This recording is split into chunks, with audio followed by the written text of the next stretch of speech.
Okay, imagine this invisible force, right? Something spreading like wildfire in 2025. Hmm. But it's not a virus. Not exactly. Not a financial thing either. Something else entirely. Yeah, it's shaping our lives, our chances, maybe even, how we get by in really unexpected ways. We've been digging into this. And the stuff we're looking at calls it the 2025 flu. It's quite an analogy, isn't it? But it Yeah, fits because it just captures how fast and how wide this thing is moving, especially with digital tech amplifying it. absolutely. So we're talking about social capital, basically the value locked up in our networks. The trust, the Oh, relationships. exactly, those connections that are like this hidden current running through society. Right. So our mission for this deep dive is to really unpack what that looks like today. In 2025, why is it suddenly such a huge deal? Mhm. Explore the good stuff, the benefits, but also tackle the undeniable dark side. And we're pulling this straight from the material we've gathered. Okay, let's do it. So where do we start? What is this invisible currency, really? At its heart, it's the value you get from your relationships, right? Yeah, it's the potential that comes from them, not just who you know, but the quality of those connections. Your friends, colleagues, neighbors. Even the person who makes your coffee every morning, if there's that connection. It's about the trust you build Your ability to work together. and the collective power of those networks to just, help you navigate life. Yeah, the material uses great analogy like an invisible web connecting everyone. Or like the Wi-Fi signal for human interaction. I like that one. Me too. You're either connected or you're kind of buffering, struggling. And, this idea isn't brand new. Thinkers like Bourdieu, Putnam, they were talking about this years ago. Right, the sociologists. But what's really striking now in 2025 is how it's changed, its nature, its sheer reach. It's the scale, isn't it? Totally. Digital platforms, especially things like X, they've taken what used to be mostly local And made it global. and incredibly fast. It moves like that flu strain analogy suggests, Ah. contagious. Which explains why it feels so critical right now. So why is it such a big deal in 2025 specifically? What's driving this? Well, look around. The global situation. Economic uncertainty is a big one. Political divisions. Persistent health worries, too, like that NB.1.8 variant popping up recently in Hong Kong and Singapore. When things feel unstable, people naturally look for connection, stability. It makes sense. Your personal network becomes like a safety net. A critical one. We saw this really clearly in the examples from India. Community is just so central there. And cities like Delhi, huge magnets for people moving within the country. There was that analysis, I think, from 2019 looking at older census data. Yeah, showing Delhi is the second most popular spot. Hundreds of thousands Yeah. moving there. One report mentioned 2.2 lakh in 2020 alone. Wow. And those people, they rely heavily on social capital. Think about it moving to a massive city like Delhi. Where rents have just shot up, right? 12 to 22% surge in the Delhi NCR area. Exactly. Trying to navigate that, find a place to live, find work, just figure out how things operate without connections. It's incredibly difficult. You need to tap into those networks. You absolutely do. That story about Labanya Day, it really brought this home for me. Oh, yeah, the 27-year-old from Kolkata. Moved to Delhi for work at Triveni Kalasangam. Yeah. And the sources described how her partner, the new friend she made, they were crucial. Essential for building connections, making that huge city feel, well, manageable, like home. It's like human infrastructure. It really is, and it goes beyond just individual survival. Social capital can fuel collective action in a huge way. Like Operation Sindoor,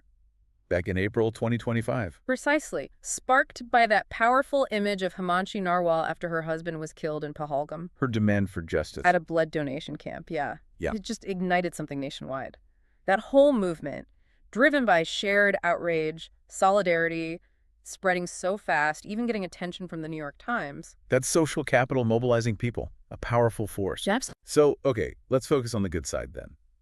When it works well, how does social capital help people, thrive? Fundamentally, it opens doors. That's the big one. How so? Need a job. Your network is often your best bet.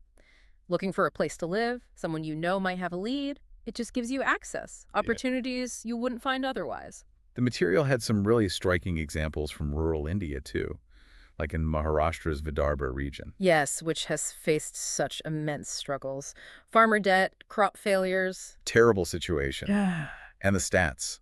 The NCRB data from 2022 showed that huge disparity in farmer suicides, over 5,500 men versus fewer than 400 women. It's stark. And in places like that, community networks, things like local farming cooperatives, they become actual lifelines. Providing support. Financial support, yes, but also crucial mental health support. Sharing knowledge, pooling resources, just being there for each other emotionally. That's social capital helping communities survive really tough times. And then you shift to the cities, like Delhi again, Yeah. the startup scene there.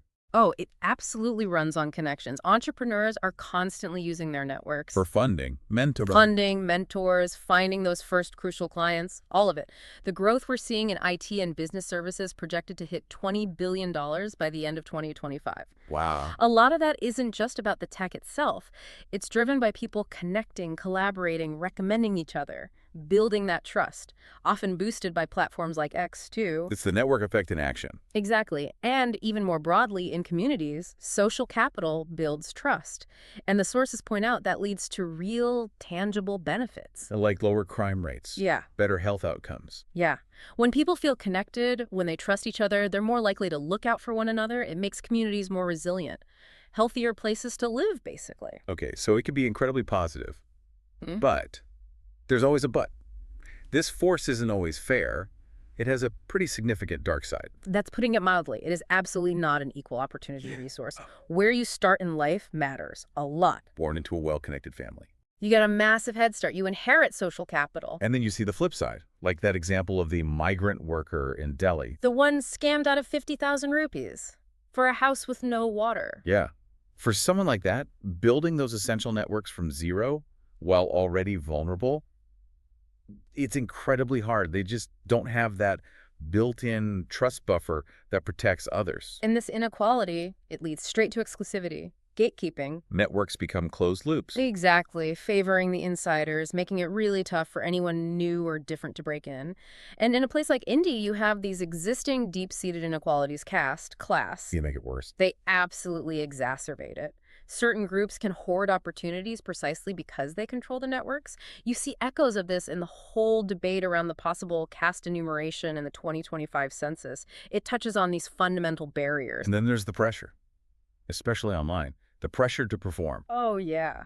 When your social capital is measured in likes, retweets going viral, connection becomes this relentless popularity contest. Which, weirdly, can actually make people feel more alone, right? Totally paradoxical.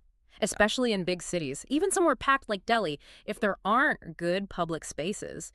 You know, the material mentioned broken footpaths, neglected parks, garbage dumps everywhere. Makes it harder to connect naturally. Exactly. Harder to build that organic, real-world social capital. And then there's the really dangerous part. Digital social capital getting weaponized. Mm-hmm. We've all seen it. Online networks turning into mobs, doxing, harassment. Canceling someone over a single tweet or comment. The same speed and reach that can build support can also tear someone down incredibly quickly. The networks that help can also harm. Which brings us to what the material called the ugly aspect.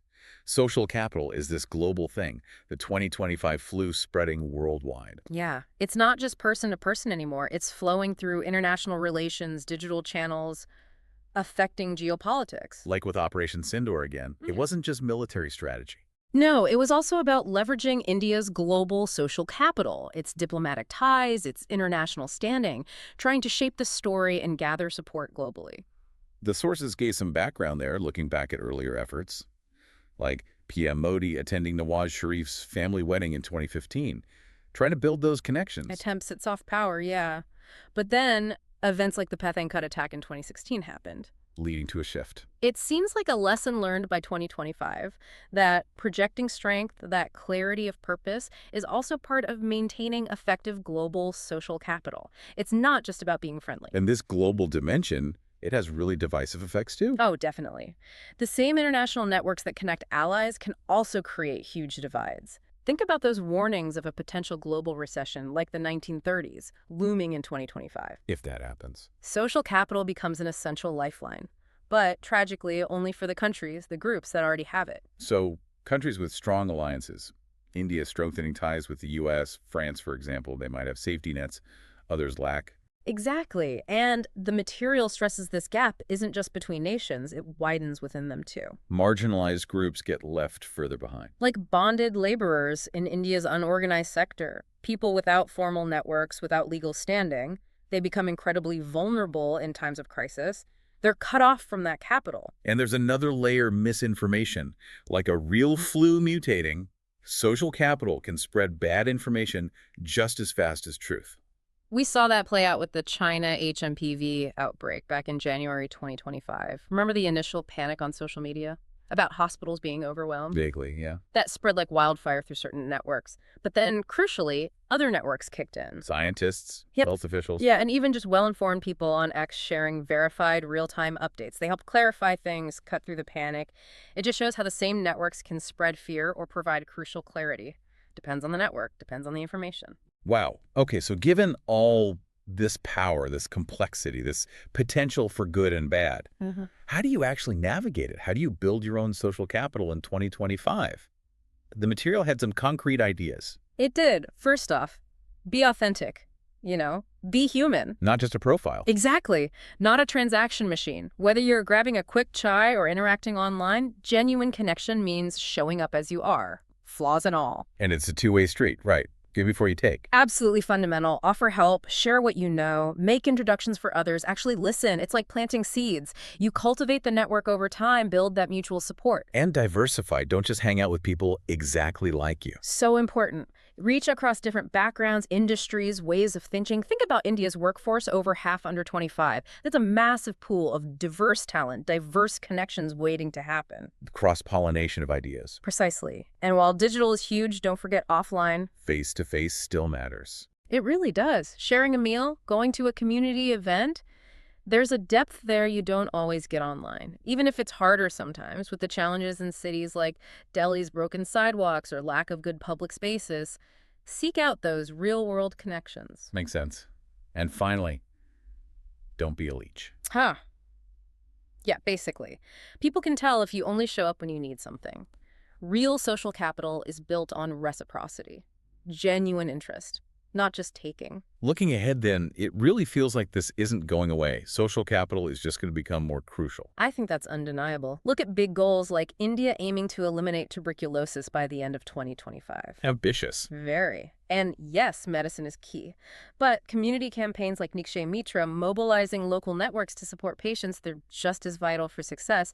That's social capital being used to save lives literally on a huge scale. And that potential 2025 census, if it does map things like caste and migration.